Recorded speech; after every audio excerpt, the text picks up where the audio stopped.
নেত্রকোনা জেলা সদরের চল্লিশা এলাকায় ষাটোর্ধ্ব এক প্রতিবেশী কর্তৃক মাত্র 7 বছর বয়সী এক শিশু ধর্ষণের শিকার হয়ে নেত্রকোনা জেলা সদর হাসপাতালে ভর্তি রয়েছে। তার মা বারবার মূর্ছা যাচ্ছেন, তাকে নার্স এবং আয়ারা সুস্থ করে তোলার চেষ্টা করছেন।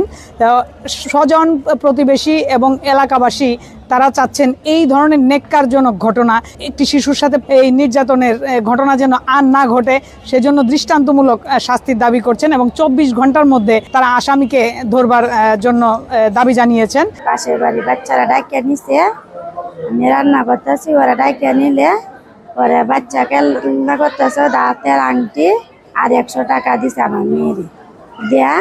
পরে আমি মুখ বান দিয়ে আত্মি করে আমার মেয়েরে দরজা লাগাই করছে, করার পরে দেয়া।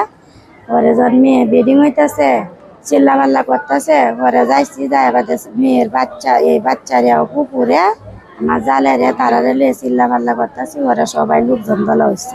আমরা থানা অভিযোগ করছি, করলে স্যারের সাথে বলছি, স্যারের সাথে কথা বললাম, স্যার আমাদেরকে আশ্বস্ত করছে আসামি ধরবে। কিন্তু আমরা সকালে আসছিলাম যে মামলা করছি, মামলার একটা রিসিভ কপি আমাদেরকে দিবে বলছিল 10টার সময়। 10টার সময় গেছি, আমাদেরকে দেয় নাই, বলছে 12টার সময়। 12টার সময় গেছি, আমাদেরকে বলছে আসেন 2টার সময়। এমন তো ঘুরাইতে এখন 2টা বাজছে, এখনও তারা কোনো এত বড় একটা ঘটনা ঘটলো একটা শিশুকে, এই বিষয়ে যতটুকু দ্রুত সম্ভব অ্যাকশন নেওয়ার দরকার, আমরা এটা পাই নাই। দর্শকের এমন বিচার হওয়া উচিত, নজিরবিহীন বিচার হওয়া উচিত, যে বিচারের মাধ্যমে ভবিষ্যতে সামনে যেন কোনো শিশু বা কোনো মা বা কোনো বোনের দিকে কোনো এই নরপিচার যেন সে চোখ তুলে তাকাতে না পারে। পুলিশ প্রশাসনকে আমরা জোর দাবি জানাচ্ছি, এটা যেন 24 ঘন্টার ভিতরে যেন তারাটা ডাইরেক্ট অ্যাকশন নিয়ে একটা বিচার করে। নেত্রকোনা মডেল থানায় একটি মামলা দায়ের করেছে ভুক্তভোগীর মা। পুলিশ বলছে পাশবিক নির্যাতনের ঘটনাটি প্রাথমিকভাবে প্রমাণিত হয়েছে। ভুক্তভোগীর মা রাত্রেবেলা থানায় একটা অভিযোগ দায়ের করেন। সেই অভিযোগের প্রেক্ষিতে আমরা নারী ও শিশু নির্যাতন আইনে ধর্ষণের একটি মামলা রুজু করেছি।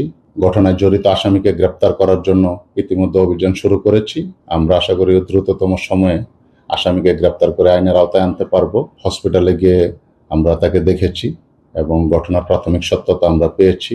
পুলিশ চেষ্টা করছে অতি দ্রুত আসামিকে আইনের আওতায় আনার এবং তার পরবর্তীতে শাস্তি নিশ্চিত করবার। আলপনা বেগম, সময় সংবাদ, নেত্রকোনা।